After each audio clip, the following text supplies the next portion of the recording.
sur une série de webinaires que la marche organise pour ce processus de préparation pour notre rencontre internationale qui se tiendra en octobre. Nous célébrons, nous fêtons nos 25 ans en tant que marche mondiale et nous allons préparer une action internationale pour l'année 2025. Donc, pendant ce processus, on est en train de parler des crises, la crise du logement, la crise de la nourriture, etc. Donc, ces crises, ils jouent sur les femmes et comment est-ce que nous construisons la résistance populaire. Donc, en fait, dans ce webinaire, aujourd'hui, nous allons parler sur les soins. Et en fait, on va essayer de réfléchir au lien entre le capitalisme, le libéralisme, le patriarcat, dans tout ce qui est les mondes des soins. Donc, on va penser tout ensemble sur des alternatives que nous soutenons pour organiser les soins, l'économie, en mettant la vie au centre. Donc, nous avons 4 militantes d'or. Ils vont nous parler de leur expérience. Et bien sûr, vous pouvez aussi poser des questions. Donc, Veronica Gago est présente, elle vient de l'Argentine. Merci d'être là avec nous. Elle est enseignante à l'Université des sciences sociales à Buenos Aires et elle est aussi chercheuse dans les conseils de recherche technique. Donc, elle a un long parcours en tant que féministe, avec beaucoup de réflexions, des livres.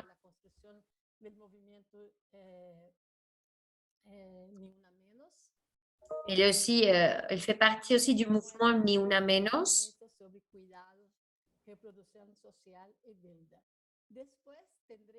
Et puis, nous serons Nina Havo Habibi. Elle vient du Liban. Elle est directrice de l'Institut de l'Université américaine du Beyrouth. Elle a également énormément d'expérience en tant que militante et elle écrit sur les soins, sur la citoyenneté, le féminisme, le mouvement féministe du Moyen-Orient et du nord de l'Afrique. Et elle va nous parler des soins et l'activisme féministe de la région MENA. Nous avons aussi Ainhoa du Pays Basque. Elle fait partie du collectif féministe Euskal Corrin. Et elle fait partie de la marche mondiale. Là-bas. Al final va a estar también Naya, que Et también avec Ainhoa, il y aura Naya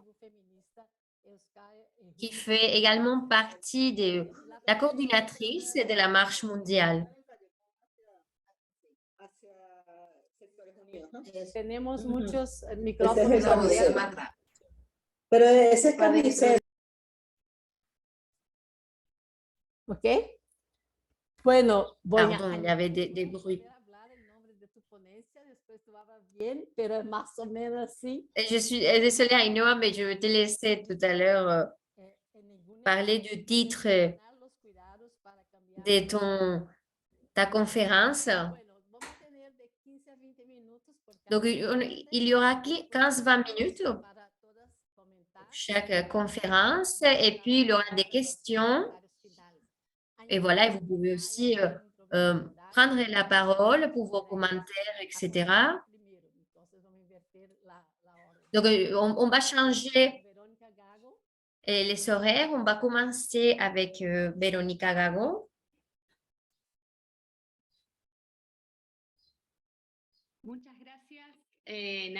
Merci Nalou, Pinar, à tous les collègues qui organisent ce webinaire. Je suis vraiment contente de faire partie de cette réflexion collective et aussi que ce webinaire fasse partie d'une série d'initiatives politiques, c'est-à-dire d'une série d'autres webinaires et d'autres façons d'organiser des mouvements féministes. Donc, voilà, je suis vraiment contente. J'ai préparé 5 points pour bien m'organiser, pour que l'on puisse avoir quelques points de discussion et des débats. En fait, moi, ce que j'aimerais, c'est de parler de points spécifiques qui présentent des réflexions que nous sommes en train de mener dans des collectifs, dans des recherches, et que moi, je travaille spécifiquement.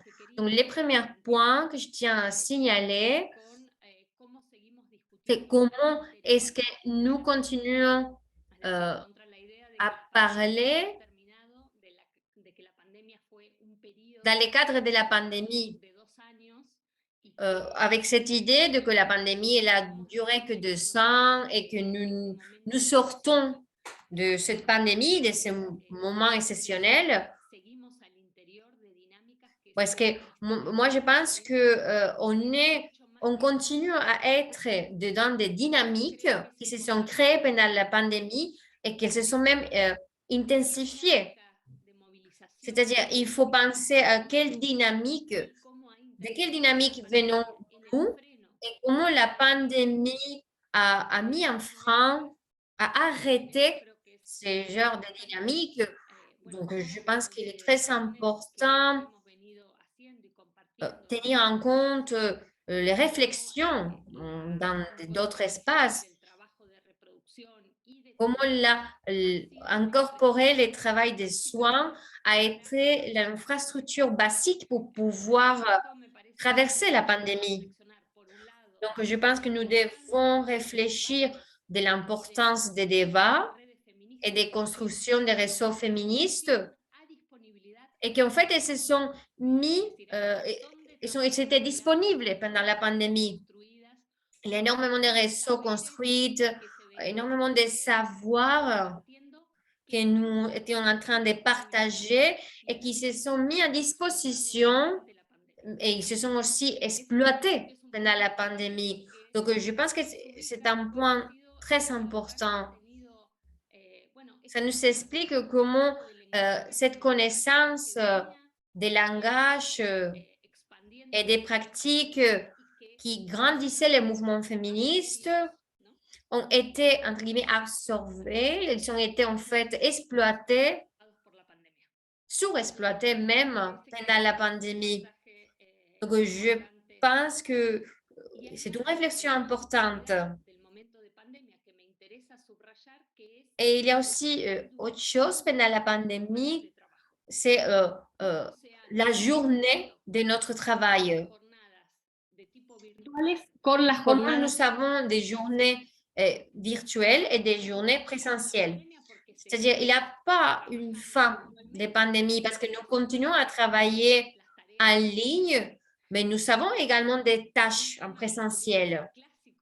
Donc, un sujet classique du débat politique et même des vieux traditions socialistes, c'est les débats de la journée du travail. Je pense que est encore présente avec d'autres termes. On ne parle pas que d'heures, mais aussi cela s'est intensifié, c'est-à-dire les virtuels et les présentiels. Donc, je pense qu'il y a une question très importante de comment nous gérons cette augmentation de la journée du travail avec ce double registre, donc en ligne et présentiel, qui va d'ailleurs rester. Donc, la crise la plus forte, c'est la crise du temps et avec la fatigue de nos corps. Mais je pense que cet sentiment que nous partageons, bien sûr avec des petites différences, mais c'est un élément commun et c'est un point clé pour pouvoir parler des politiques parce que les manques de temps et les manques de ressources est la principale difficulté pour pouvoir développer des activités politiques. On a de plus en plus de difficultés pour pouvoir aller à une assemblée, pour pouvoir être présente en réunion. Et en plus, nous sommes de plus en plus fatigués. Donc, en fait, ça va réveiller une certaine apathie même, une apathie politique. Il y a aussi une certaine détache d'espace de militance. Et ce n'est pas notre choix. C'est à cause, comme je disais, de grosses journées du travail, de la manque des ressources. Donc voilà, je pense que c'est un problème politique pour nos activités, pour nos réseaux et pour notre organisation en général. Le deuxième point lié à cela se commence à s'intensifier après la pandémie, avec la prolongation de la guerre et aussi pour la diffusion de catastrophes écologiques. Et donc, comme la crise continue. Donc, je pense que qu'il faut réfléchir à la crise de la reproduction sociale, se prolonge comme effet de la guerre à travers la montée des prix, l'inflation, parce que c'est une réalité dans nos pays. Bon, à l'Argentine, vraiment une inflation particulière, mais c'est vrai que c'est un phénomène global. Donc, on pourrait dire que l'inflation, c'est l'effet de cette guerre dans la vie quotidienne. Donc, je pense qu'il y a une image qu'on peut penser que qu'est-ce que signifie la guerre?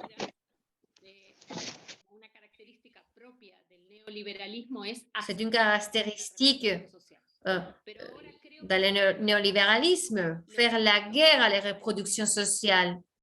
Parce que nous avons des effets de guerre littérales, réels, l'inflation,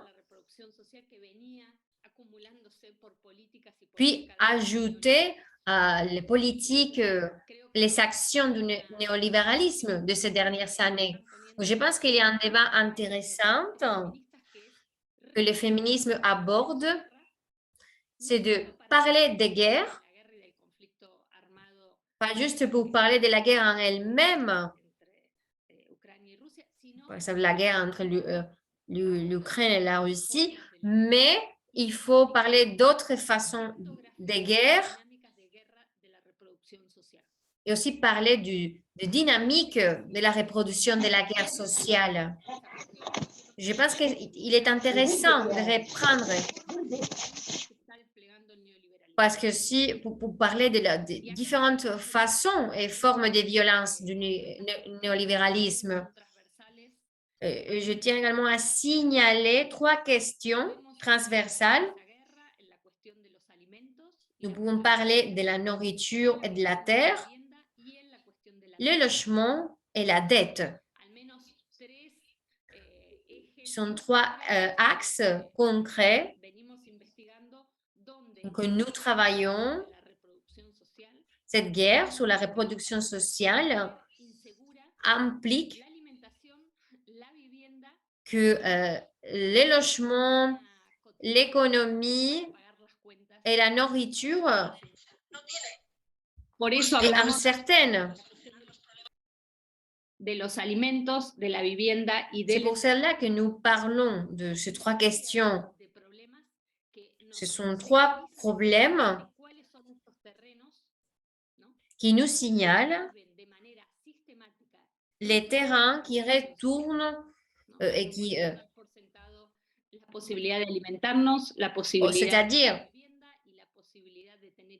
ce n'est plus sûr que nous serons un logement ou que si nous avons la nourriture. Parce que pour faire face à certaines de nos dépenses quotidiennes, il faut nous endetter, il faut s'endetter. Donc, je pense qu'il était très intéressant pendant les dernières années comment les luttes féministes sont des luttes pour les logements, pour la nourriture, pour la dette, contre la dette. Ce sont des alliances féministes. Et là, les féministes sont là. Comment présenter les conflits? Je pense que le terme reproduction sociale, il faut qu'il soit connu, que ce ne soit pas un terme technique, mais que quand on parle de reproduction sociale, de reproduction de la vie, on puisse parler des images quotidiennes, les manques de ressources, et donc puis l'endettement, l'impossibilité d'accès à un logement, et comment les loyers sont chers, et puis les manques de nourriture. Je pense qu'il s'agit des images très concrètes pour parler de cette guerre au niveau de la reproduction sociale, mais aussi pour pouvoir donner une visibilité féministe.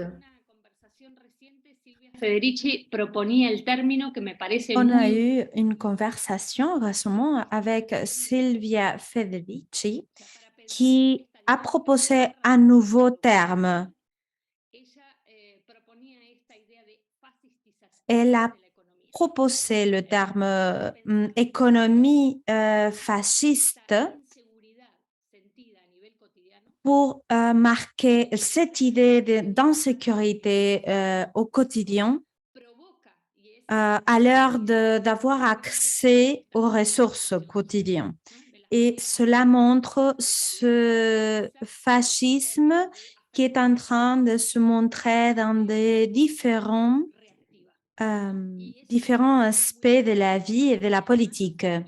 Et ce terme est très important parce que cela explique les dynamiques auxquelles les mouvements des féministes, les mouvements de personnes migrantes font face dans la vie en général.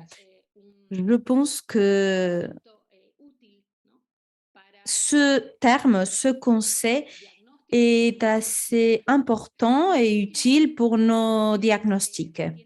Et dernièrement, j'aimerais dire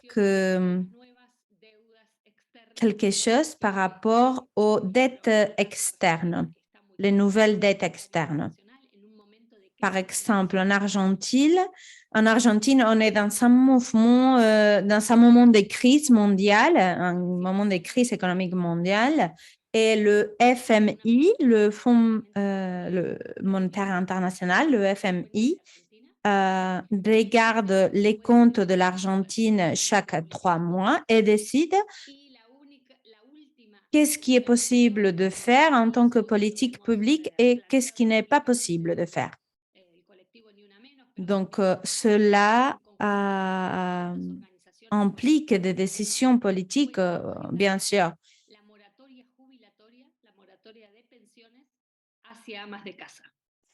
Aussi,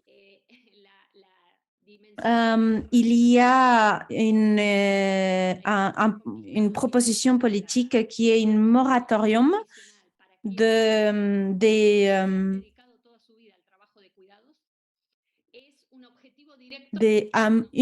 un moratorium de la retraite et le FMI est en train de s'opposer à celui-ci. Donc, on voit comment les organismes internationaux font face à l'économie quotidienne des soins et ils s'opposent aux décisions politiques qui vont aider l'économie sociale et des soins. Donc, on a nos mouvements féministes, nos mouvements sociaux pour être en contact et pour pouvoir comprendre comment ce contrôle monétaire international s'oppose à l'économie des femmes qui ont dédié leur vie aux soins, à prendre soin de la famille et à l'économie domestique.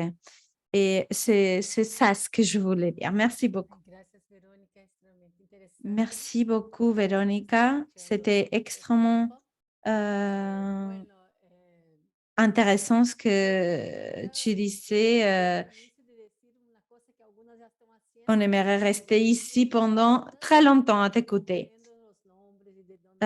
Quelques personnes ont déjà commencé à faire cela, mais vous pouvez écrire vos noms, vos prénoms dans le chat pour voir qui est ici et pour savoir qui est avec nous. Donc, là, je vais donner la parole à Lina, qui travaille dans la région MENA et qui est en charge de l'activisme féministe là-bas. Merci.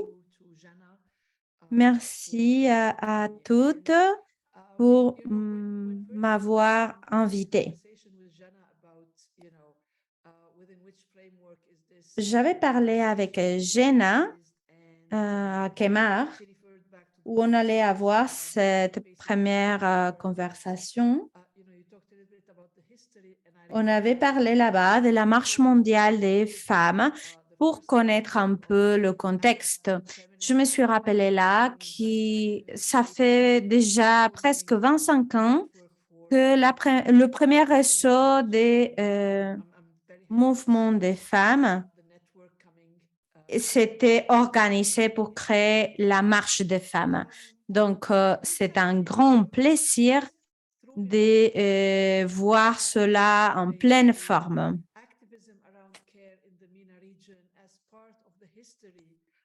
J'aimerais parler de l'activisme par rapport à l'économie des soins dans la région MENA. J'aimerais parler de quand est-ce que c'était commencé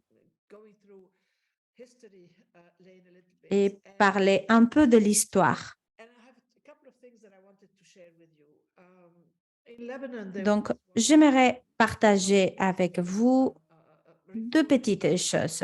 Dans le livre sur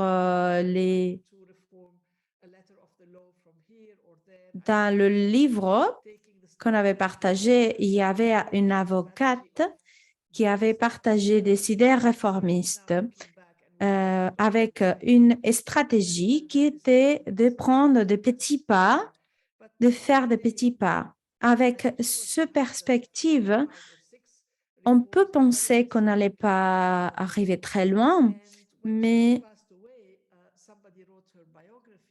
à cette époque-là, elle a réussi à faire entre 3 et 6 réformes de la loi. Elle parlait dans son livre de comment c'était incroyable le début et le chemin qu'elle avait créé et comment elle faisait des réunions avec les politiciens. Mais comment, malgré tout ce travail qu'elle avait en dehors de la maison, ne touchait pas son travail à la maison, comment elle prenait soin de sa famille, de sa maison, comment elle faisait les repas et elle prenait soin de tout. C'est là où on a la théorie sur l'idée des soins dans les années 60 et 70. On tient en compte, bien sûr, maintenant la perspective actuelle et bien sûr, on se rend compte que l'économie des soins, l'activisme des soins aurait dû être au centre de tout. Mais tout ce qui se demandait se justifiait dans l'idée que les activistes féministes prenaient très soin de ne pas toucher le status quo, c'est-à-dire il y avait un établissement de ce qui était accepté. Donc, même les femmes qui étaient activistes continuaient à travailler à la maison. Il y a des études qui ont fait une comparaison entre les études que les femmes qui travaillaient en dehors de la maison ont fait et comment et si elles sont réussies ou pas, contre les femmes qui ne travaillaient pas en dehors de la maison et qui faisaient cette étude. C'est-à-dire que cela se tenait en compte auparavant. Il y avait une intention de souligner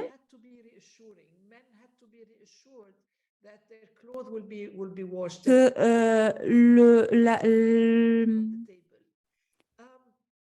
l'aspect de la maison, l'aspect des femmes, du travail domestique des femmes, des soins, devait se maintenir malgré leur activité en dehors de la maison. Cela posait une problématique. On a vu qui montre comment on faisait une division entre n'importe quelle transformation sociale et les soins que les femmes donnaient à la maison et à leur famille. Et cela posait un problème parce que ce concept de famille traditionnelle n'allait pas changer. Cela parler des réformes. Quand je parle de réformes, je le fais avec une intention. Je veux dire que ces réformes politiques n'allaient pas nous mener à une décadence ou au divorce, par exemple, comme on disait. Et le travail en dehors de la maison était promu comme quelque chose qui était positif pour la famille et pour la communauté.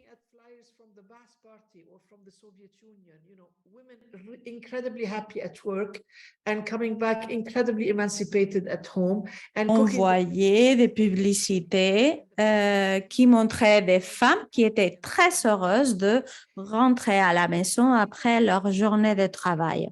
On voyait alors une famille contente. Mais je voulais parler de cela un petit peu plus parce que comment on peut expliquer cela, comment on peut le justifier quand on connaît les demandes des activistes pour les droits des femmes. Les activistes cherchaient des réformes par rapport aux lois du travail, c'est-à-dire une amélioration de postes de travail et normalement, on ne parle pas de harcèlement sexuel ou de sécurité, mais on parlait à cette époque-là des politiques, des réformes de la loi du travail en général, avec, disons, une touche, un agenda féministe. On cherchait des réformes de loi dans tout l'État. Pour celles qui ne connaissent pas la région MENA, on parle d'un système un peu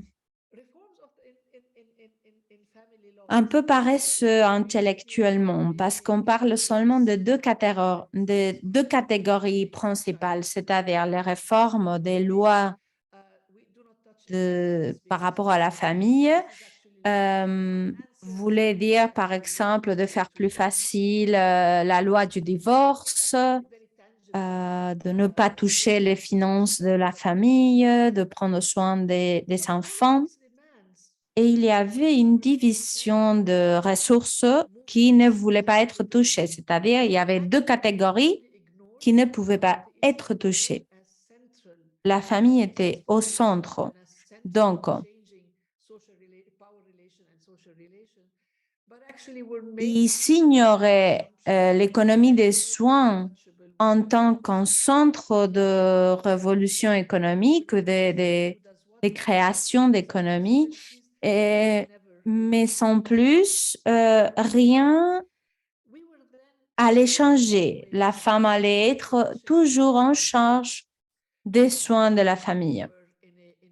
On était très loin là-bas de reconnaître l'économie des soins et le travail des soins comme un vrai travail.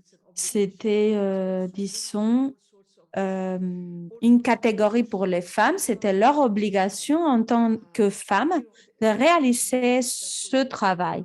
C'était les femmes qui avaient l'amour et l'obligation de prendre soin de leur famille. Mais quel était le problème? Ou pourquoi on avait choisi de ne pas changer cela politiquement? Il faut comprendre comment les mouvements sociaux ont changé et se sont développés. Dans la région MENA, les mouvements sociaux, si on parle par exemple des syndicats ou des mouvements pour les droits humains ou des autres types de mouvements, ils sont vraiment soumis au patriarcat. Et pour les féministes, c'était très difficile de trouver des alliances parce que les autres mouvements ne voulaient pas toucher qui faisait quoi.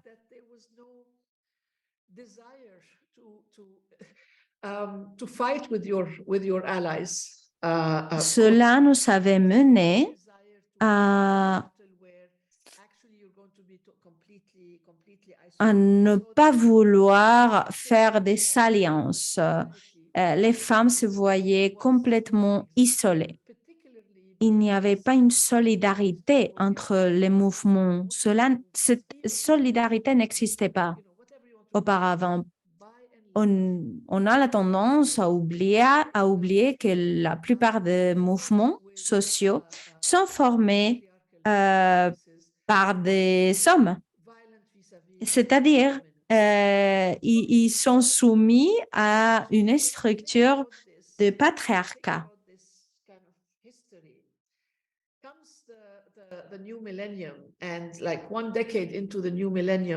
Si on pense à cette histoire, à ce contexte, et on change l'époque,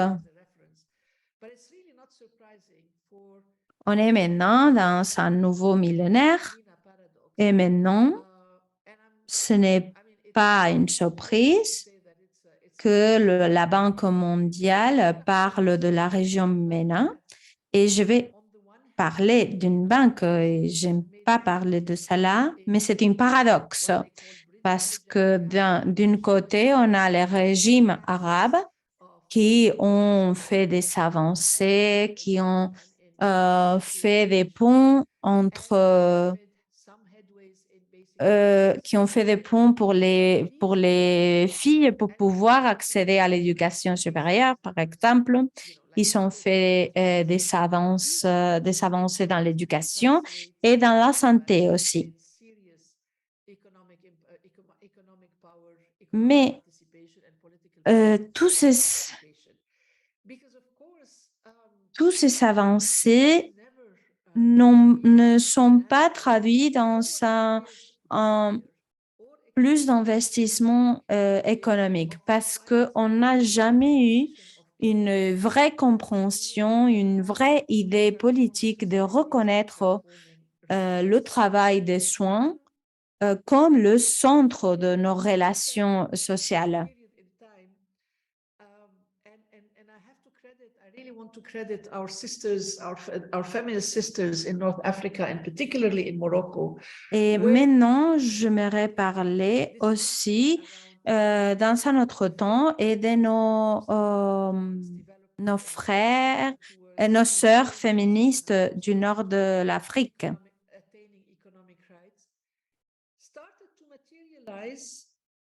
On a vu des obstacles, ils ont vu des obstacles pour avoir une amélioration économique et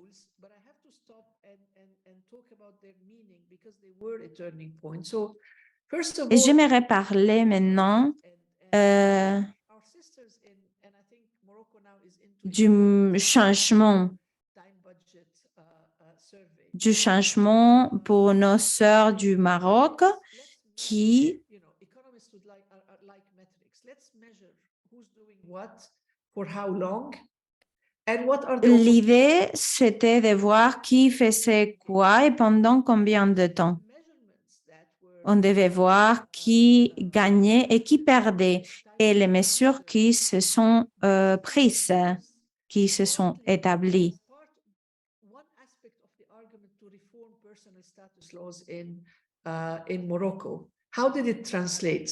Okay. On a vu que pour renforcer les lois par rapport à ce sujet au Maroc, Whatever women put in the household in terms of labor, basically care on work, montrait que n'importe quelle femme qui dédiait whatever son temps aux soins à la maison n'allait pas percevoir un salaire économique, un salaire, et que tout ce qu'elle gagnait venait des sommes.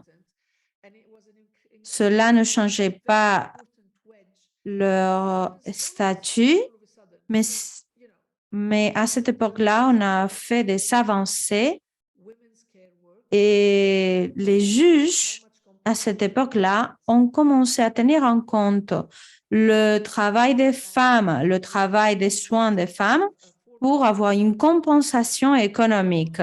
Alors, il y a eu des réformes pour faire une compensation, disons, avec le travail du mari. C'est-à-dire, ils reconnaissaient le travail des femmes à la maison. Et ils se sont dit que c'était inacceptable de leur jeter en dehors de leur maison, bien sûr, s'il y avait un divorce, par exemple. Donc, il y avait une reconnaissance du travail des soins des femmes.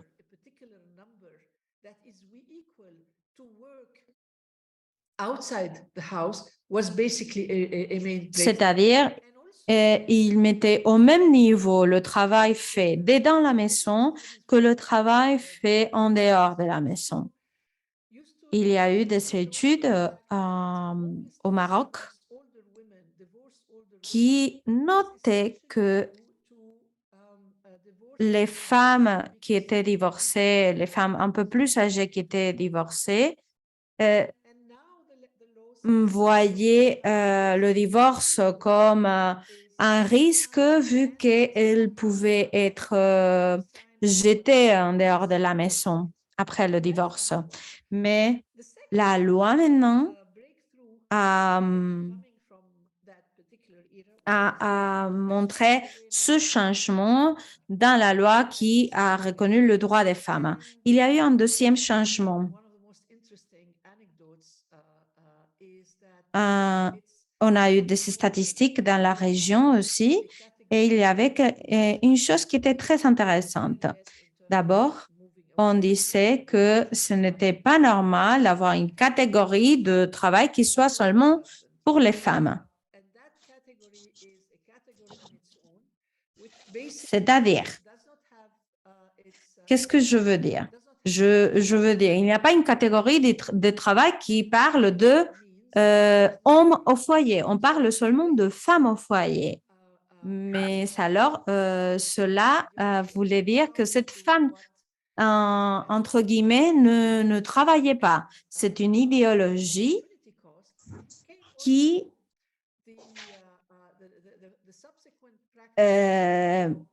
montre que les femmes, à la fin, vont perdre des opportunités.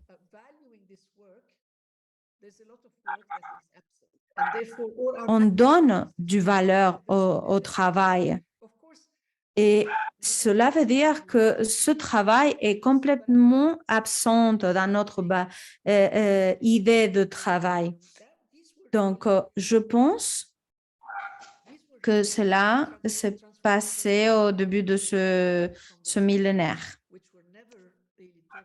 Et il y a eu une conversation très importante dans la société, mais on n'a pas approfondi dans cette conversation.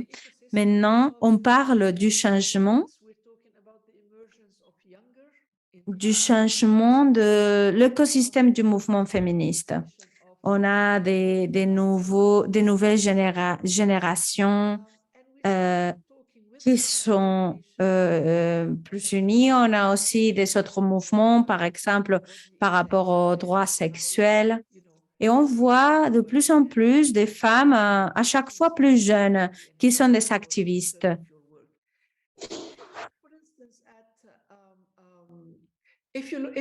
Et il y a des activistes aussi qui font une défense des droits par rapport à nos corps. Feminist from the region, literature by northern feminists. If you look at Littérature féministe, si on lit sur la reproduction, les soins, c'est vrai qu'on va les trouver dans les dernières 20 ans. Donc nous sommes où nous sommes maintenant. Si on fait une vue sur les mouvements intersexuels, féministes, etc., c'est vrai qu'on ne trouve pas encore les soins au centre. C'est-à-dire, on ne demande pas des politiques, des choses liées aux soins.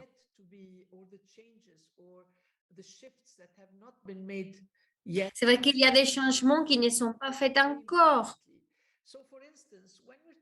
Il y a des cadres différents. Par exemple, quand nous parlons, c'est peut-être une spécificité de la Réunion, de la région, mais quand on parle de lois, ce sont des lois qui ont un pouvoir sur des femmes, des filles, dès qu'elles sont nées. C'est vraiment très, très difficile de sortir du système. Je suis désolée parce que je parle un petit peu hors du sujet. Mais en fait, ce qu'il faut comprendre, c'est ce qu'il a changé maintenant, c'est les façons dont ces demandes sont encadrées. Par exemple, pour les divorces. Au Maroc, quand on demande le divorce, est vraiment différente. Les arguments, etc., sont différentes. Par exemple, maintenant, les demandes pour changer des lois sur le travail, maintenant, ils se focalisent sur les soins. Donc, nous ne sommes pas là encore parce que, voilà, nous ne demandons pas encore les soins au centre. Les soins ne sont pas les slogans, mais c'est vrai que nous commençons moi, ce que je vois, c'est que les mouvements féministes formulent et signalent des luttes, comme par exemple les soins. Et en fait, pour finir, je tiens à signaler que ça, c'est juste le début d'une conversation sur les soins dans ma région. Moi, je suis d'accord avec Véronica. La pandémie a mené de nouveaux sujets et en fait, nous nous sommes rendus compte que les sujets très importantes qui sont au centre. Donc voilà, nous devons continuer de lutter pour qu'il y ait une reconnaissance des soins. Je pense que maintenant, nous sommes dans une crise très importante des soins, surtout pour des femmes migrantes qui s'occupe énormément du travail des soins. within this conversation. Donc, c'est vrai que ça, ce sujet, ça serait pour une autre webinaire même. But it's an Je ongoing. pense que c'est une bataille que nous n'avons pas encore gagnée, mais c'est une bataille que nous tenons. Donc, vraiment, merci de m'avoir écouté. Gracias, muy interesante conocer más la realidad de MENA en ese tema y de hecho Merci, parce que c'était vraiment important de écouter votre réalité. Donc voilà, écouter les voix des différentes régions, de la marche, pour penser à des différentes perspectives des soins, ce regard féministe, mais tenant en compte notre diversité. Donc, on va passer maintenant à Inoa. Donc, Ainoa et Naya vont parler ensemble. Donc, elle va parler de comment révolutionner les soins pour tout changer. Et elle va nous parler du processus de lutte du mouvement du Pays Basque, de Scaleria. Donc, voilà. Allez-y, Ainoa, merci d'être là. Vale. Bueno, Arratsaldeon, buenas tardes. Naya se ha Bonsoir à toutes. Naya, elle est là responsabilidad de hablar y si necesita avec moi, mais c'est moi qui va parler tout d'abord. Et voilà, je passerai la parole tout à l'heure. Merci de l'invitation. C'était vraiment très intéressant d'écouter les collègues qui ont parlé précédemment et je tiens également à dire que de la part du mouvement féministe de Scaleria, nous avons un regard similaire à celui que Véronique a exposé. C'est vrai que voilà, c'est les regards du Pays Basque, mais c'est vrai que la crise du soin, nous les vivons ici aussi. Bon, les Pays Basques est divisé, on va dire, deux parties, deux États, parce que nous avons l'Espagne et la France, mais d'un point de vue institutionnel, les pouvoirs et les compétences sont divisés par trois. Donc, la situation du travail des soins est complexe également parce que la plupart est en main privée. Par exemple, les centres des personnes âgées, les résidences, et le travail est très féminisé et précaire. La loi des étrangéries, la loi des migrants fait en fait qu'il y a beaucoup de personnes qui vivent sans papier, sont d'une façon irrégulière. La plupart des femmes qui ont migré et en fait, elles vont travailler dans les soins, mais voilà, comme je disais, d'une façon irrégulière. Elles sont indicibles. Il est parfois très difficile même d'avoir des données de leur situation. Il y a aussi les femmes qui sont exploitées aujourd'hui parce qu'en fait, elles vont vivre avec dans la maison où ils vont garder une personne âgée, par exemple. Et on pourrait parler de la privatisation des services publics. Quand on ne peut pas payer des services privés, parce que le travail, les soins vont tomber sur les familles, donc sur les femmes de la famille.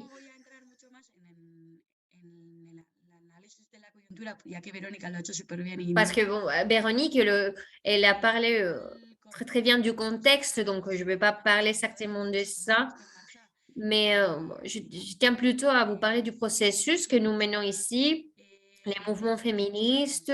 Ça fait déjà plusieurs années, nous parlons des vies que nous parlons des vies dignes, construire des vies qui méritent d'être vécues. Je pense qu'entre 2018 et 2019, il y a eu des points d'inflexion parce qu'il y a eu des grèves féministes le 8 mars.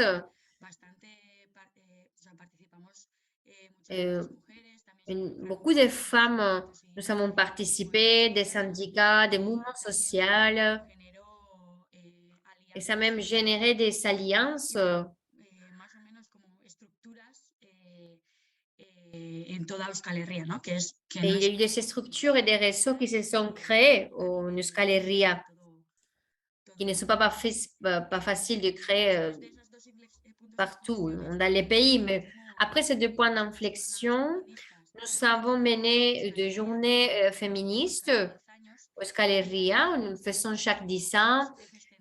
Et nous avons eu des axes centrales pour faire des ateliers, des conférences menés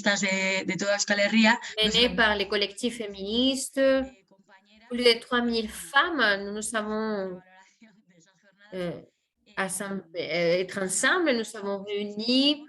Et une des conclusions était que nous avions besoin d'avoir une agenda féministe partagée pour parler et lutter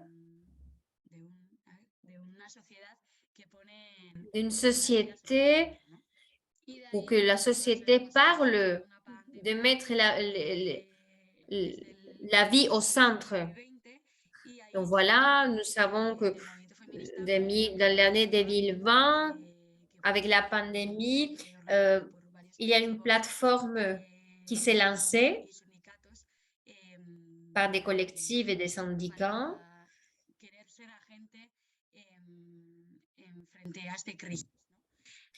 pour pouvoir agir contre la crise.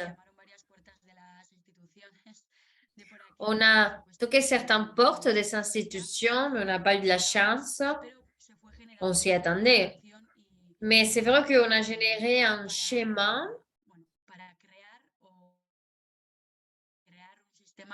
pour créer un système public de soins. Depuis, notre schéma, c'était de définir qu'est-ce qui serait ce système public et communautaire de soins. Pour cela, on a tenu énormément de réunions. Elle va se souvenir, c'est sûr. Et l'année dernière, on a organisé des journées pour la COVID. C'est vrai que ce n'était pas des grosses journées, mais quand même, on était plus d'une centaine de collègues de tous les Euskal Herria pour définir ce système. Donc, nous avons défini et débattu qu'est-ce que ça veut dire pour nous mettre les vies au centre, donc comment imaginons ce système public et communautaire. Et aussi, nous avons défini quelles étaient les urgences. Donc, nous avons débattu sur les contenus. Et nous avons également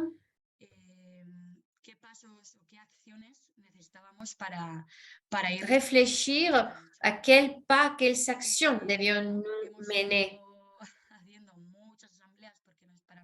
Nous avons tenu des assemblées, beaucoup d'assemblées, parce que pour nous, il est très important que tous les collègues, les sœurs des villages s'impliquent. Donc, nous avons vraiment parié sur un mouvement fait depuis les bases, les racines. Et nous avons décidé que nous voulions créer un accord social pour interpeller les institutions publiques, mais aussi la communauté en général. Donc, les mouvements sociaux en général. et les sommes. Donc, en fait, nous voulions utiliser la grève féministe comme un outil et depuis, nous avons continué. Donc, ce processus est rendu public. Le 8 mars, nous avons déjà convoqué une grève féministe générale pour l'automne ou l'hiver de cette année. Et nous parlions déjà avec des mouvements sociaux et des syndicats pour créer entre nous toutes cet accord social. Vous en avez déjà mentionné. Donc, nous sommes en train de construire cette idée d'un droit aux soins, un droit collectif. C'est pour cela que nous parlons beaucoup sur les besoins matériels dont nous avons besoin. Donc, nous parlions du logement, nous parlons du temps que nous consacrons au travail, nous parlons des discriminations, nous parlons des espaces publics et privés.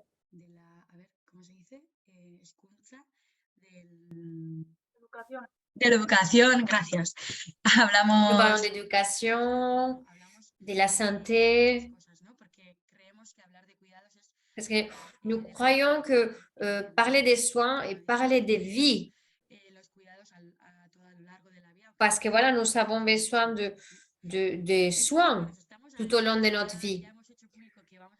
Donc voilà, nous avons déjà rendu public que la grève va se tenir.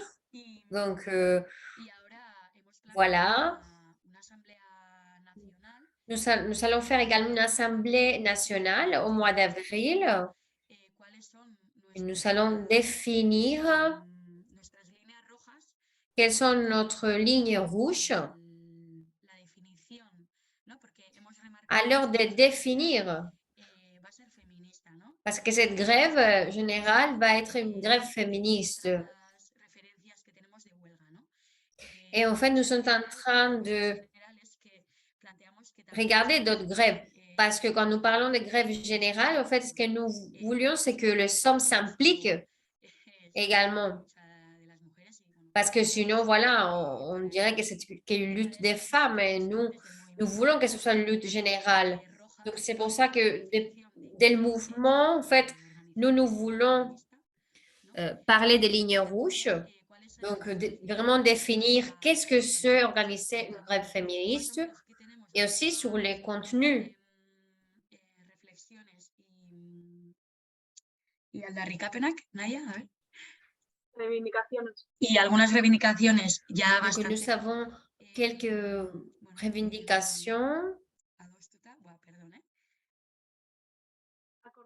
Acordadas, vale, ya tenemos avec certaines revendications accordées, des revendications générales. Mais comme nous allons parler avec les syndicats, les mouvements sociaux, nous devons savoir quelles sont nos conditions. concretas porque Parce que nous voulons arriver à la grève avec quelques revendications concrètes, bien sûr. Parce que le travail le plus dur, ce sera d'arriver à tous les petits villages de Scaleria avec cette idée de grève. Estas reivindicaciones, ¿no? Porque Mais aussi, queremos il faut que les revendications soient plus concrètes. Parce que nous voulons que ces revendications soient possibles de se tenir, de se débattre au sein de mairies, des institutions, des communautés. de las competencias sobre los trabajos de cuidado, sobre los servicios públicos, está muy Parce que c'est vrai que le travail des soins est vraiment divisé. Donc, il y a des compétences un peu partout, dans la mairie, dans les gouvernements, etc. Donc, c'est beaucoup de travail, mais nous sommes très motivés parce que nous pensons que estamos muy qui est un motivadas. schéma pour la souveraineté. Naya, si quieres añadir algo Donc más. voilà, et nous sommes vraiment très motivés. Naya, est-ce que tu veux No sé, igual no he ajouter quelque chose? el mío, pero creo que de momento con esto. Oui, donc parce que moi, je pense qu'il me faut encore du temps, mais je ne sais pas si Naya me signale autre chose.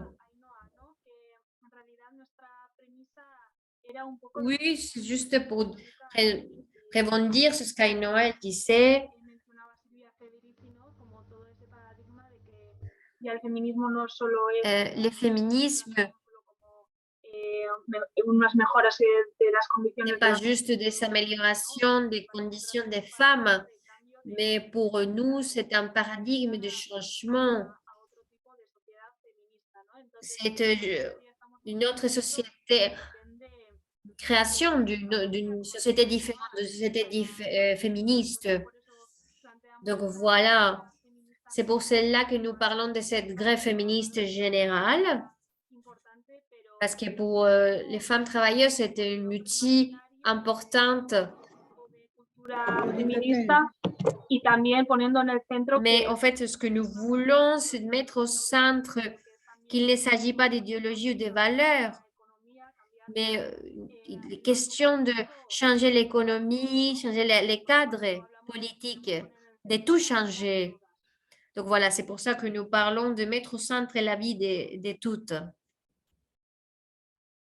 Muchas gracias. Bueno, ahora vamos a abrir Merci para bien.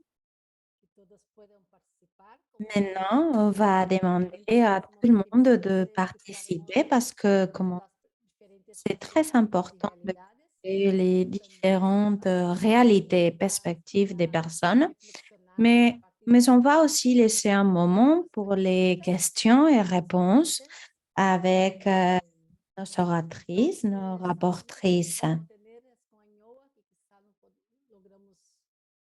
Tiene que salir realmente muy justo a las On a quelqu'un qui doit partir à l'heure juste, mais on va tenter d'avoir 3 minutes pour chaque personne pour pouvoir participer. Qui veut commencer?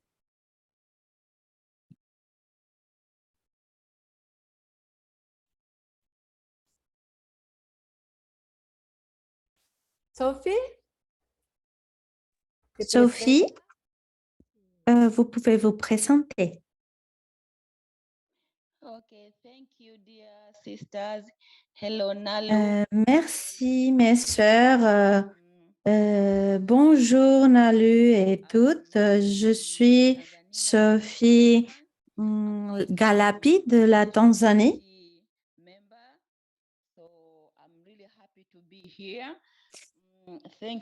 Je suis très heureuse d'être ici avec vous. Je vous remercie de ces très bonnes présentations.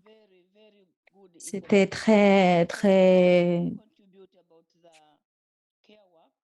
c'était une très bonne information et très passionnant.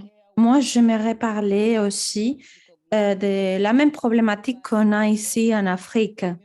Le travail des femmes, le travail des soins des femmes n'est pas valorisé. Les femmes font tout au niveau de la famille.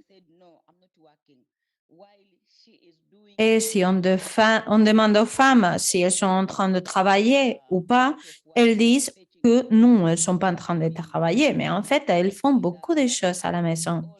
Elles apportent de l'eau, elles nettoient la maison, elles font beaucoup de choses à la maison. J'aimerais aussi dire que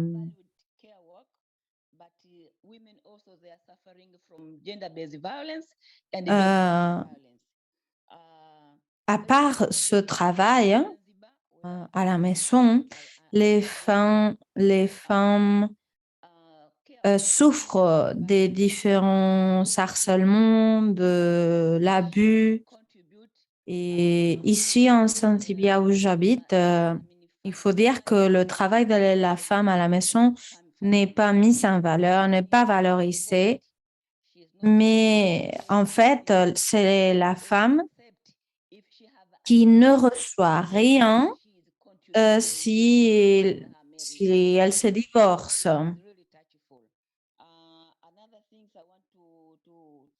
Elle percevra seulement quelque chose si elle peut montrer une preuve qui montre sa contribution à l'économie familiale. Sinon, elle n'aura rien.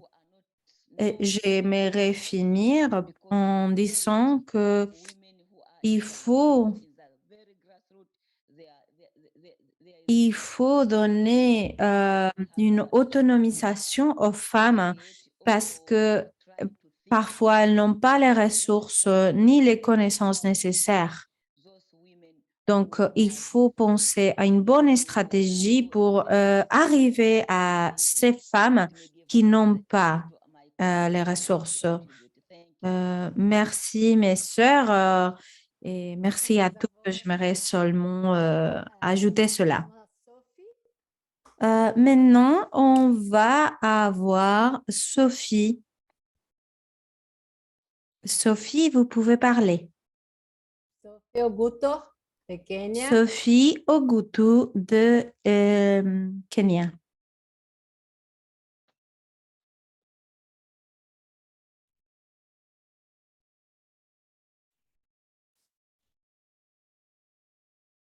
¿Nos escucha, Sophie? Est-ce que vous nous entendez?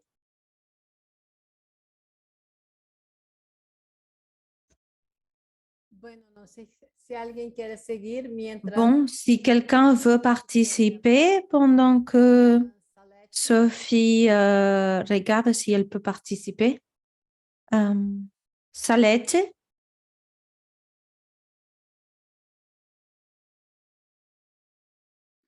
Olá. Me escutam?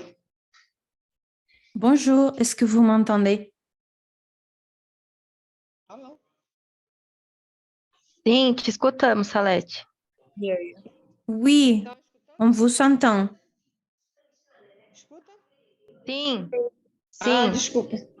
Então, Oui, on vous entend. parabenizar, né, pela iniciativa e dizer Ah, que essa realmente é uma D'abord, je veux donner mes félicitations de cette initiative. minha mãe tem 85.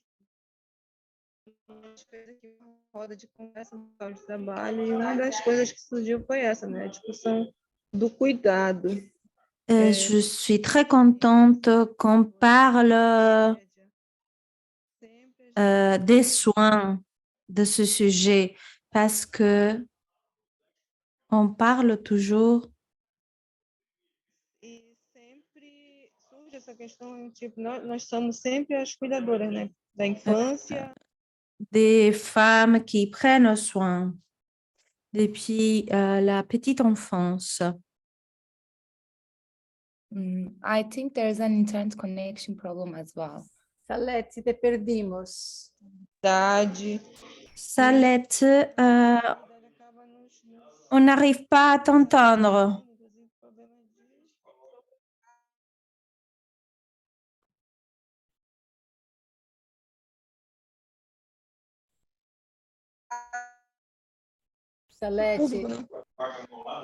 Salete, está mal sua conexão?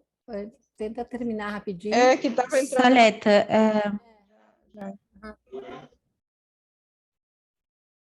Então, é só para concluir, eu ressalto a importância desse debate, porque com as creches, com a infância, até que a gente já avançou.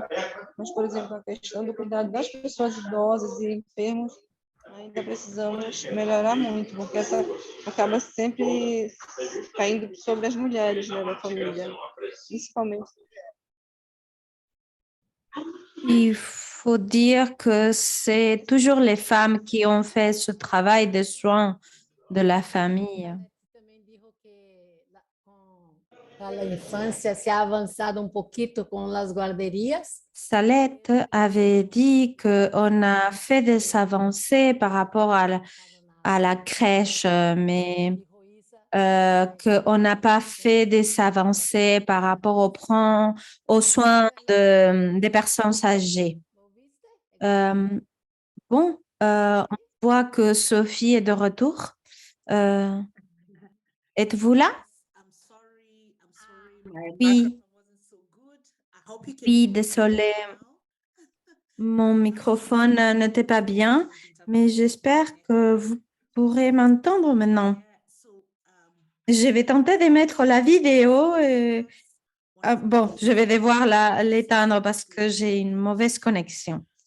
Je veux remercier toutes les rapportrices pour tout ce qu'elles ont partagé. Et moi, en tant qu'activiste, je pense que c'est très important de regarder au cours.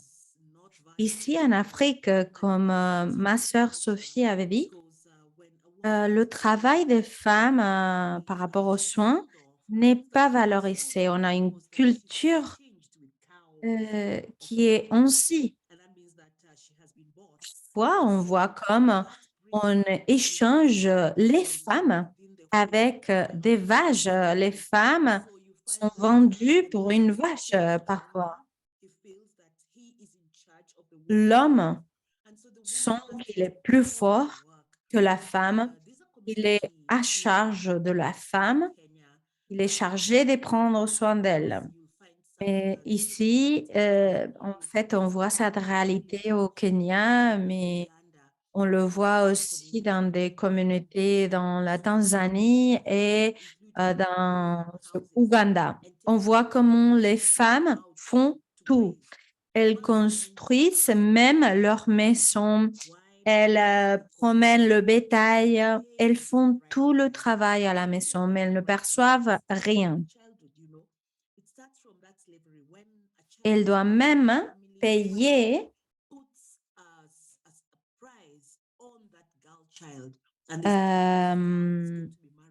la dot aussi quand elles sont un enfant. Ils commencent à penser à vendre la fille. Donc, on voit les femmes comme des esclaves. Mais le travail qu'elles font à la maison est énorme et cela devrait être mis en valeur. Il faut commencer à penser au travail que les femmes font. Mais par exemple, quand elles vont chercher de l'eau, elles parcourent beaucoup de kilomètres. Et quand elles rentrent à la maison avec de l'eau, elles continuent à faire le travail de la maison.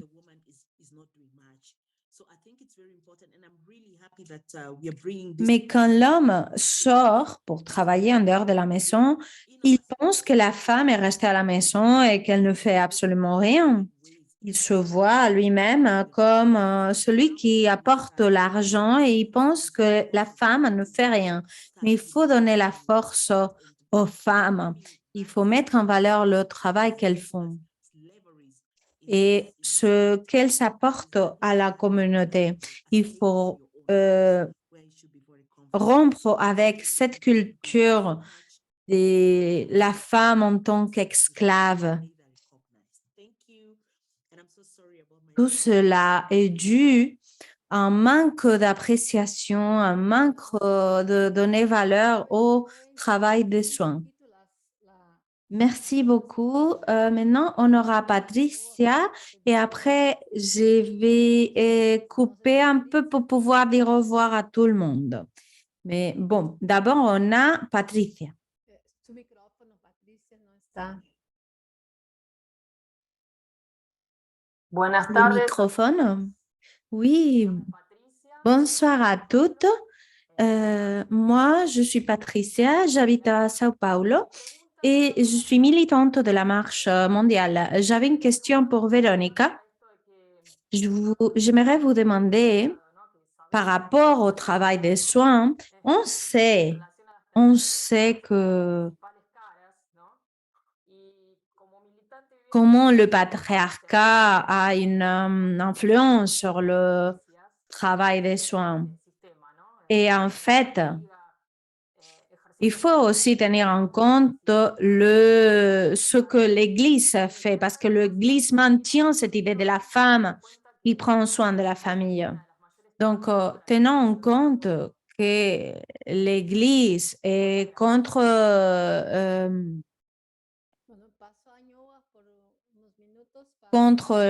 l'avortement, l'IVG. J'aimerais voir quelle est votre opinion par rapport au rôle de l'Église.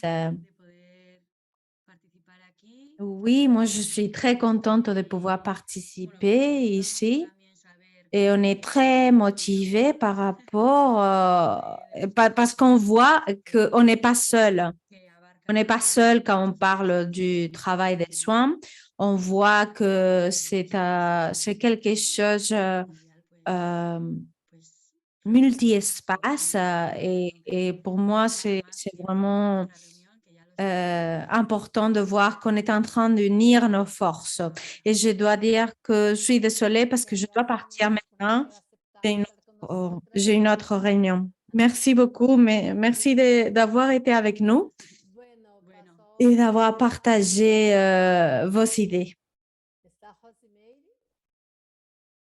Maintenant, on a Rosemary.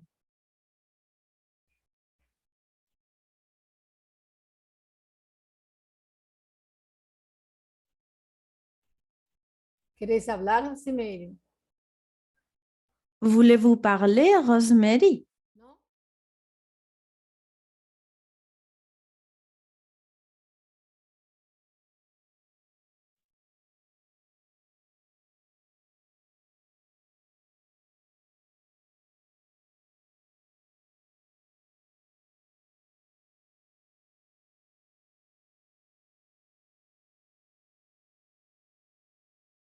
Rose, vou passar a Jana e depois quando Rossi, on va passer à Jana et on ne vous entend pas. I think Rosemary's voice is muted right now. That's why Je pense qu'elle est silenciée en fait, son micro n'est pas allumé. seu microfone está mudo. Oui, Rosemary, le micro n'est pas allumé.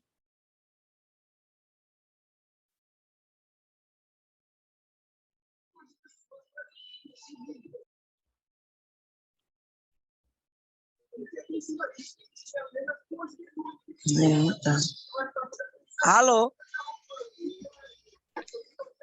Sim, Rose. Já? Escutam? Allô? Vous m'entendez? Oui, on vous entend. Bonsoir, je suis Rosemary. J'habite au Belém, dans la région de Pará. J'aimerais aussi parler du travail de soins dans l'actualité. De comemorações, em especial no 8 de março, fazer uma pequena sala que eu faço cursos à noite na escola pública. J'aimerais dire que ici, on est dans une festivité, on fait une commémoration des femmes.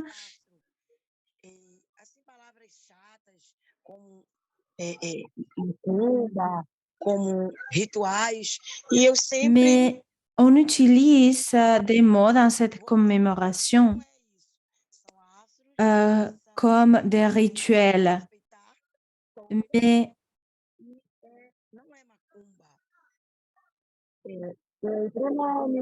que vocês deveriam estudar mais e que é um pouco sério nós como mulheres que queremos tanto umas lutas melhores para a gente lidar com esse tipo de questionamento, né?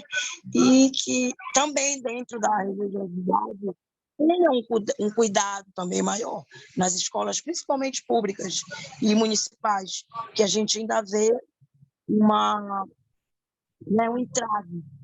Et dans les écoles, il devrait avoir une intégration aussi de la femme. Et moi, j'ai participé dans la dernière session pour les femmes et j'ai beaucoup appris. Gracias. Buena hora. Merci. Merci de votre participation. On n'a pas entendu le son.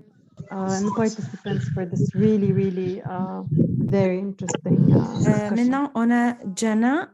Oui, merci beaucoup à toutes. C'était très intéressant tout ce que les rapportrices ont présenté. Je pense que ces outils, ces réunions sont très utiles pour voir une façon de rompre avec le cercle vicieux. Et en fait, on voit comme partout, il est méconnu, il n'est pas reconnu le travail des femmes, le travail des soins, mais il est extrêmement important. C'est important de lutter dans nos communautés féministes. On voit comment toute la société est influencée par le racisme, par le patriarcat.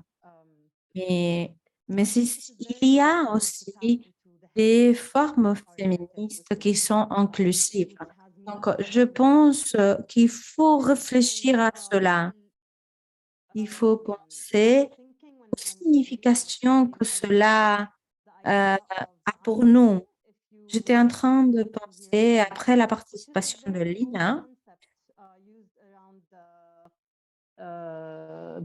je me suis rappelé du concept d'un terme qui était utilisé antiquement dans la série au Libanon.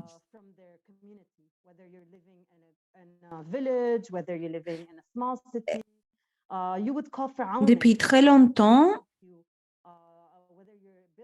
et dans cette région, si une personne avait besoin d'aide, du soutien, elle pouvait demander de l'aide à la communauté si la personne n'avait pas de l'argent ou si elle devait construire sa maison.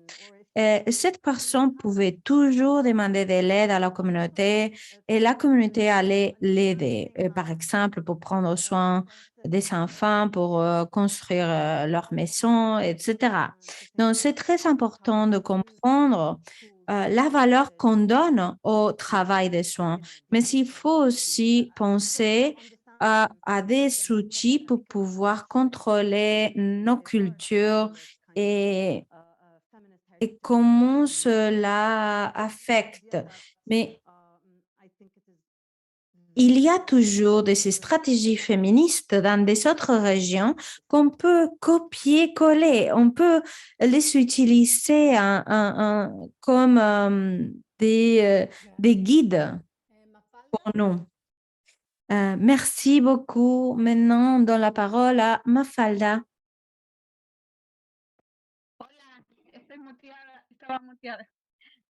Bonjour, j'étais silenciée.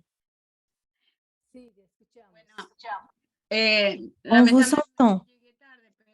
Je suis arrivée en retard, malheureusement, mais je voulais remercier de ce webinaire.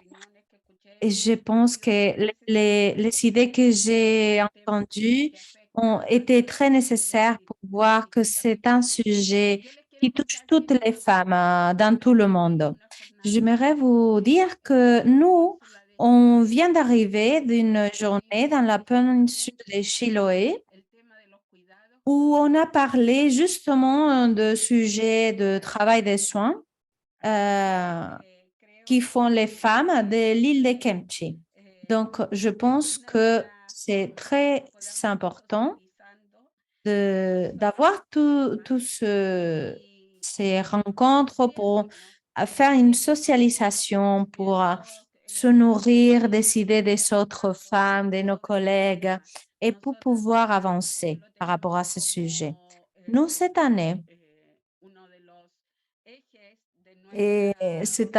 disons, est clé pour notre organisation. On croit que la journée qu'on a eue était très positive On a écouté des collègues de Chiloé. Elles ont des problématiques et une réalité différente, mais le sujet de travail de soins est clé pour nous toutes.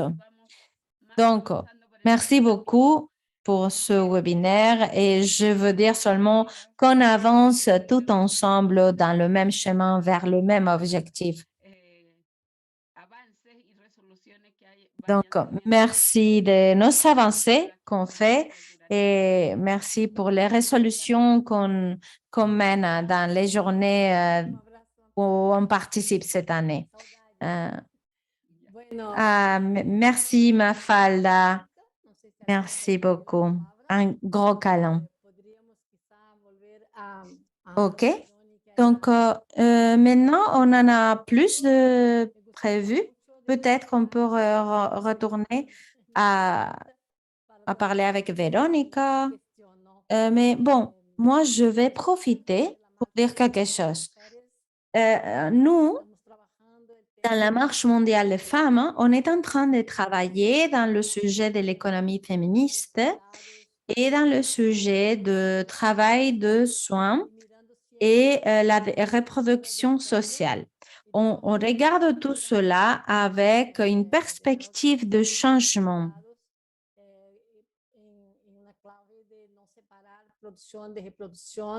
Nous, on veut ne pas différencier production de reproduction. Donc, pour nous, c'est très important de voir tout cela sans oublier d'où on vient. Moi, j'aimerais maintenant écouter un peu plus parce que vous n'avez pas eu beaucoup de temps pour parler. Et comme Véronica avait dit, il faut se rappeler le contexte féministe et tout ce qu'on a ajouté à notre agenda féministe. Il faut se rappeler de l'Amérique latine et dans des autres régions aussi. Est un sujet qui est maintenant d'actualité. Donc, pour nous, c'est très important de voir tout cela avec la perspective du changement. Il faut voir comment on fait face à cette perspective du changement dans le travail des soins. Parfois, on voit une idée très simpliste des services, du travail domestique, de services de nettoyage, parfois. Donc, il faut ne pas oublier cette idée révolutionnaire qui est au cœur du processus de changement. Il faut ne pas oublier le sujet de l'exploitation.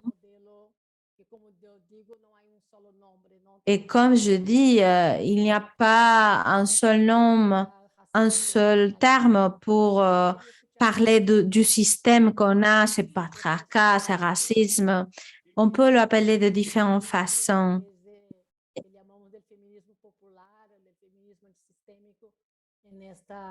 Mais il faut tenir en compte le féminisme qu'on dit systématique. Et on va commencer alors avec Lina et après Véronica. On a 20 minutes de plus pour pouvoir parler. Merci, Nalo. Je voulais dire quelque chose par rapport à ce que vous avez dit. J'ai un couple de commentaires. Je pense que la conversation par rapport au travail des soins ne doit pas être déconnectée du sujet des migrations forcées dues à des raisons économiques. Il faut tenir en compte que les femmes migrantes ont quelque chose avec ce que Lina disait, avec ce que nos collègues disaient. On a vu des mouvements migrants de femmes et j'imagine que tout le monde connaît dans le système qu'on vit en tant que femme et quelles sont les raisons pour les femmes de migrer. Je crois que on connaît déjà donc toutes les raisons que font migrer les femmes. Mais je pense que les défis pour nous et surtout pour les activistes d'avoir la capacité de réagir.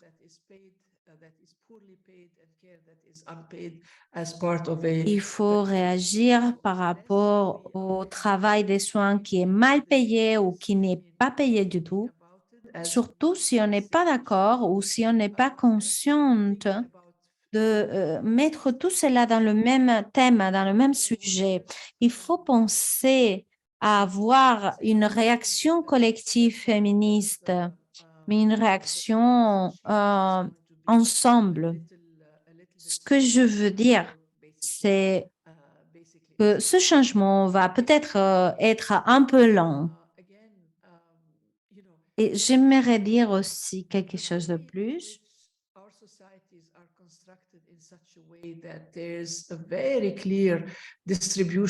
J'aimerais dire aussi que notre société a été construite dans une distribution de tâches de travail. On avait très clair qui devait faire le travail des soins.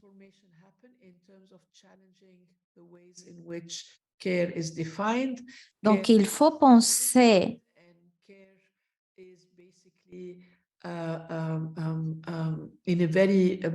qui définit ce travail des soins. Poorly paid.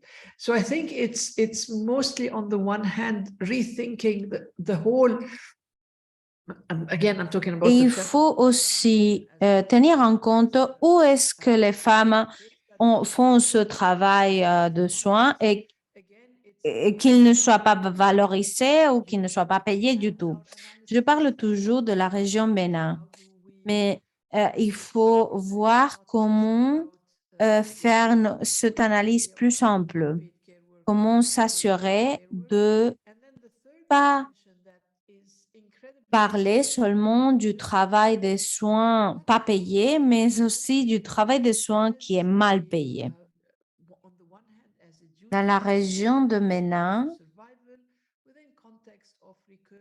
on devrait voir comment parler de ce sujet de travail de soins en tenant en compte qu'on vit des conflit après conflit. Donc, il faut tenir tout cela dans un contexte de guerre. Je pense qu'on ne peut pas choisir de toucher seulement un sujet et pas l'autre et avoir seulement une critique sociale féministe.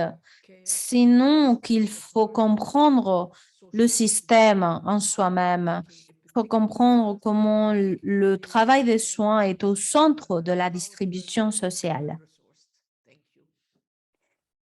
Et il faut réfléchir à comment être capable d'être plus forte politiquement. Merci beaucoup. On donne la parole maintenant à Véronica. Oui, merci beaucoup pour vos commentaires, pour vos questions aussi. Il y avait une collègue qui posait une question par rapport aux églises.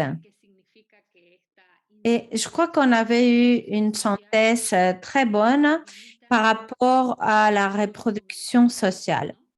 On avait parlé d'elle en tant que nourrissante de nouveaux fondamentalistes. Mais ici, il faut voir cela avec une dichotomie. D'un côté, les églises et d'un autre, les économies illégales. On peut le voir en tant que elle donne des ressources, elle donne aussi une guide spirituelle. Et cela est très important quand on parle de la violence dans les territoires. Ces deux acteurs sont fondamentaux parce qu'ils travaillent par rapport dans le sujet de la reproduction sociale. Donc, bien sûr, il faut voir dans quelle façon on crée des ressources, des réseaux, et il faut voir avec quels acteurs on peut avoir une coopération, une négociation et avec lesquels on va avoir une confrontation. Et cela fait partie de la complexité des reproductions sociales. Les féministes ne sont pas seules. Elles vont de côté des autres acteurs. On vit des violences de différents types dans les territoires, mais ce sont aussi des acteurs qui donnent des ressources. Donc, il faut tenir ça en compte. Il faut aussi ne pas oublier les plus jeunes. Je pense que cela est très important quand on fait une analyse de l'économie féministe et quand on fait une carte des ressources dans nos territoires. Et par rapport à ce que vous disiez, Nalou, je pense que c'est fondamental quand on parle du langage de travail des soins et des ressources.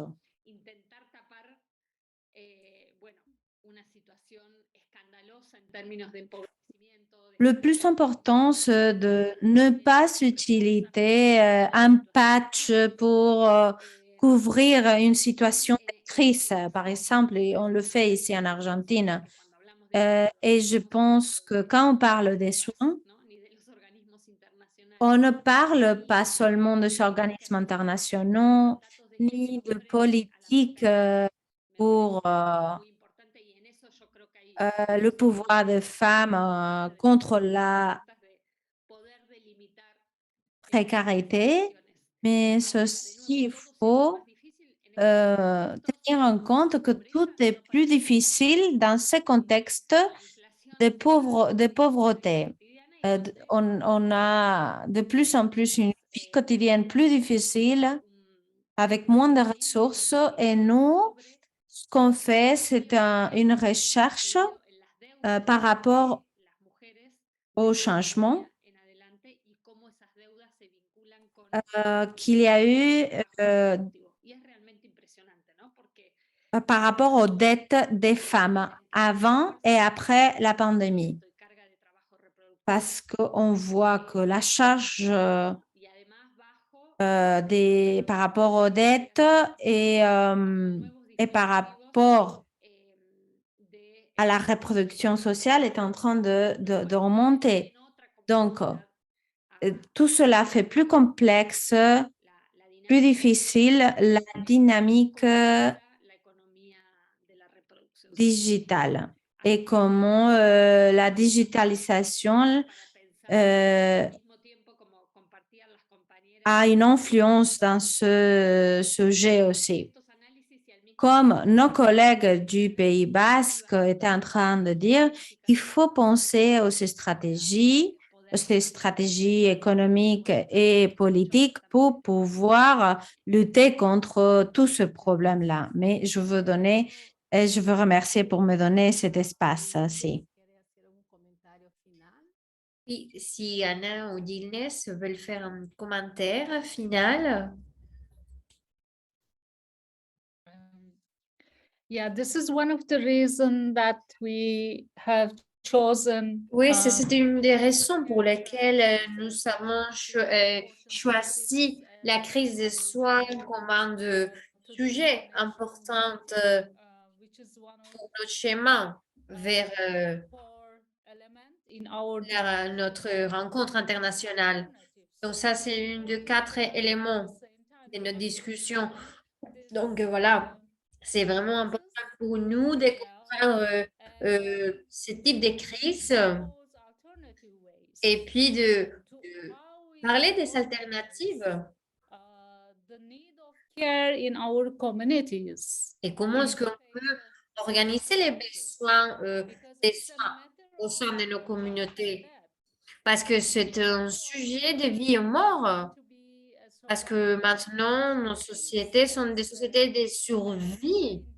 Où, voilà, Véronique, elle l'a mentionné, la chrétienne de Silvia Federici.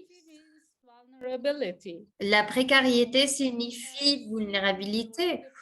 Nous avons vu pendant la pandémie et aussi pendant d'autres expériences basées sur les changements climatiques, de tremblements de terre, de catastrophes en général. Nous avons vu que la plupart de nos sociétés sont vulnérables, sont exposées. It means the Donc voilà, nous parlons d'un conflit entre le capital et la vie. Donc, dans ce monde patriarcal,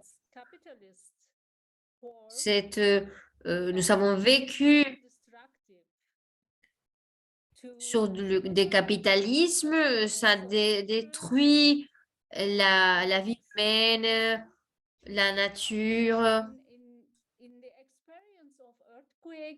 Donc, par exemple, ici, d'après l'expérience de tremblement de terre en Turquie, nous avons essayé de comprendre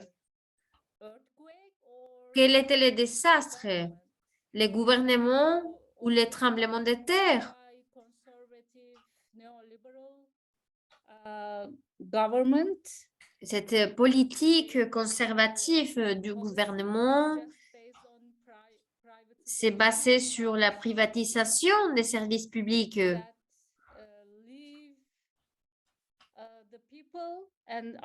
Ça laissait les gens et la population dans une situation désespérée. Par exemple, dans ce cas, comme les tremblements de terre, ce n'est pas le seul. Quand on parle des feux dans les forêts, entre autres, parce qu'en fait, tous les services publics ils sont privatisés. Donc, les avions, par exemple, qui luttent contre les feux, ils ont tous été privatisés. Et donc, par exemple, dans les cas de tremblement de terre, il n'y avait pas une structure publique qui allait sur les régions pour aider les gens. En fait, dans cette question, il y a un débat très, très intéressant et très important dans notre vision féministe. La vie avec dignité, parce qu'il est très important de vivre une vie digne. Donc voilà, il faut assurer des services publics dignes. C'est un élément clé pour l'économie féministe. Donc nous devons parler des droits humains parce que c'est notre responsabilité. Parler pendant notre webinaire dans cette société capitalisme et patriarcale. Le capitalisme est une menace à la vie, à nos vies. Et la libération des femmes, l'émancipation, signifie également défendre les droits humains et la nature. C'est pour cela qu'aujourd'hui, on a parlé de alternatives féministes et parler aussi d'autres façons d'organiser les soins, enlever cette charge de ces épaules des femmes. Donc, comment nous pouvons nous organiser, proposer des solutions, couvrir les besoins, combler les besoins de la société. only human life, but also in general life on the planet. Quand on parle, voilà, on ne parle pas que de droits humains, mais aussi des droits de la planète en général. Merci, merci de vos contributions et de vos commentaires qui sont très chers. Bueno, hay una compañera que pidió para hablar muy Il y a une collègue qui a pris la parole, mais s'il vous plaît, il faut aller vite, s'il vous plaît, parce que voilà, on doit finir. Donc, Maria Fernanda, des petites minutes, parce que nous sommes en train de finir ce webinaire. Thank you.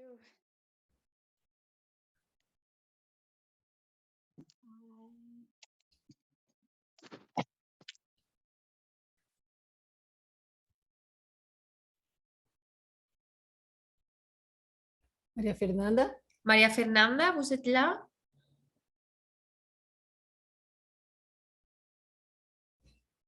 Hi. Sí, Do you listen? Oui, est-ce que vous m'entendez?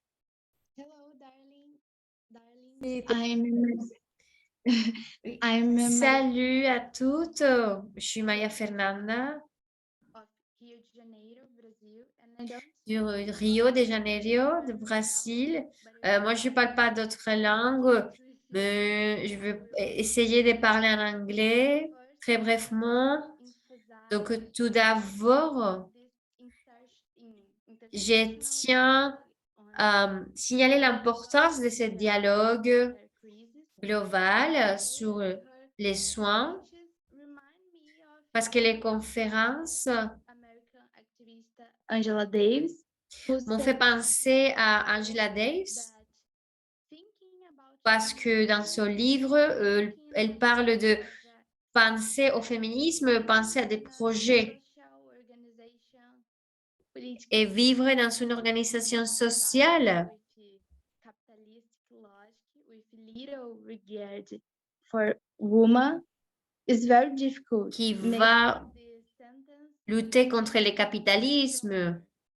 Donc, vraiment, ça m'a fait penser à ce livre parce que nous parlons de la qualité de vie. Nous parlons de la survie. Had to assume responsibility for care without being truly cared for. And even today, we women cannot access some Même aujourd'hui, care and mainly traffic misogynistic parce que, comme vous savez parler,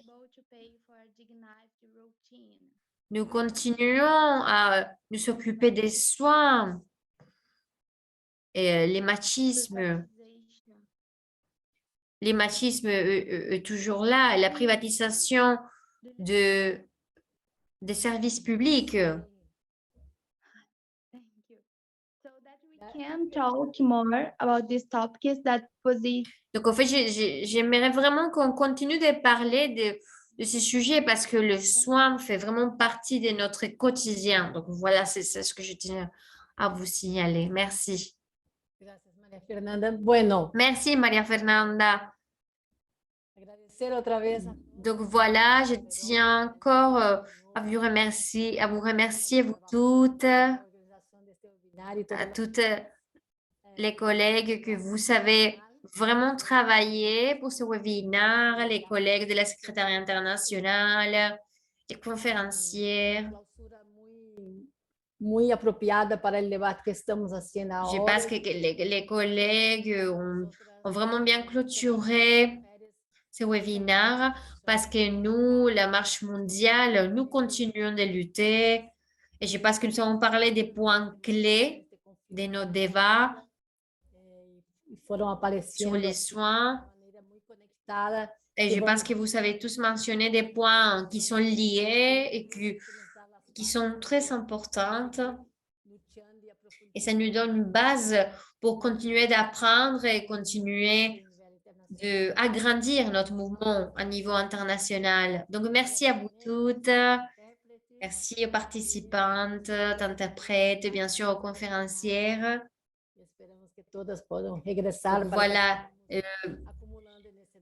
On espère que vous pourriez vous connecter au prochain webinaire. Gracias. Au revoir, merci. Thank you so much, Nalu. Adiós. Good today, man. Very good. Un abrazo para todas. Chao. Chao, Mafalda. Chao. Gusto verte.